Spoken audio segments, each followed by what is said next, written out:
Avec nous. Pourquoi maintenant? Pourquoi cette frappe d'ampleur maintenant?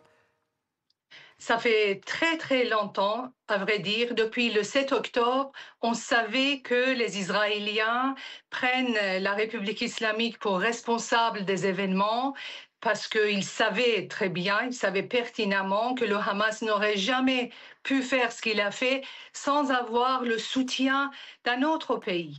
Alors, dès le 7 octobre, on savait que la fin de la République islamique ou le sort de la République islamique est joué.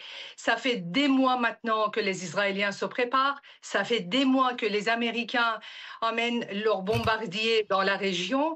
Donc, c'est quelque chose de tout à fait attendu. En revanche, ce qui est étonnant à mes yeux, ce qui est vraiment frappant à mes yeux, c'est la déconnexion des dirigeants de la République islamique de la réalité. Pas plus tard qu'hier soir, dans leur salle de Clubhouse, les responsables politiques iraniens disaient il est impossible qu'Israël ose frapper l'Iran. Il est impossible.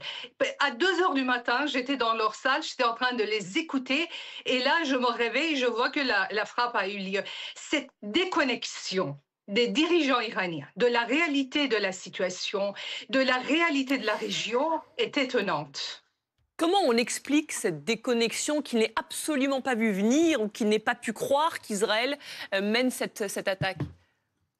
Pour moi, c'est historique. Quand je vois l'histoire du clergé chiite, avec ce qu'ils ont fait dans l'histoire avec les Iraniens, la guerre qu'ils ont provoquée avec les Afghans après la chute des Safavides au XVIIe siècle, ensuite les guerres qu'ils ont provoquées avec la Russie au XVIIIe siècle, le clergé chiite, qui est vraiment mon sujet de prédilection sur lequel je travaille, et c'est un livre que je vais sortir en septembre, le clergé chiite est toujours incapable de voir à long terme les conséquences de ses actes et de ses Hmm. politiques. Cet aveuglement, on le voit aujourd'hui, ils ne savaient même pas quelques heures avant les frappes qu'ils vont être frappés. Cet aveuglement est historique dans l'Iran.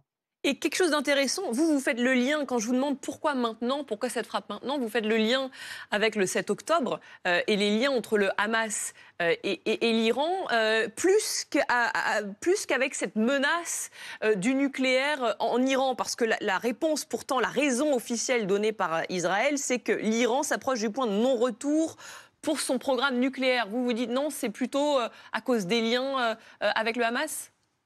Écoutez, c'est tout à fait lié, c'est complètement lié, parce que tant qu'ils n'ont pas de bombes nucléaires, de bombes atomiques, ils ont fait ce qu'ils ont fait le 7 octobre, et imaginons le jour où la République islamique se dote de la bombe atomique, c'est la fin d'Israël. Israël sait pertinemment que c'est sa survie qui est en question. C'est sa survie qui est en question.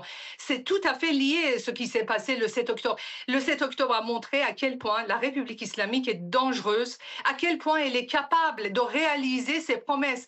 Ça fait 47 ans que la République islamique promet la mort, la disparition d'Israël. Le 7 octobre, on a vu un épisode de ce qu'il est capable de faire. Et si jamais la République islamique obtient la bombe atomique, supposons qu'elle ne l'a pas encore aujourd'hui, moi j'espère, mais supposons qu'elle ne l'a pas, alors donc le jour où ce régime se dote de la bombe atomique, c'est la fin d'Israël. Merci Manas Chirali. Vous restez avec nous évidemment.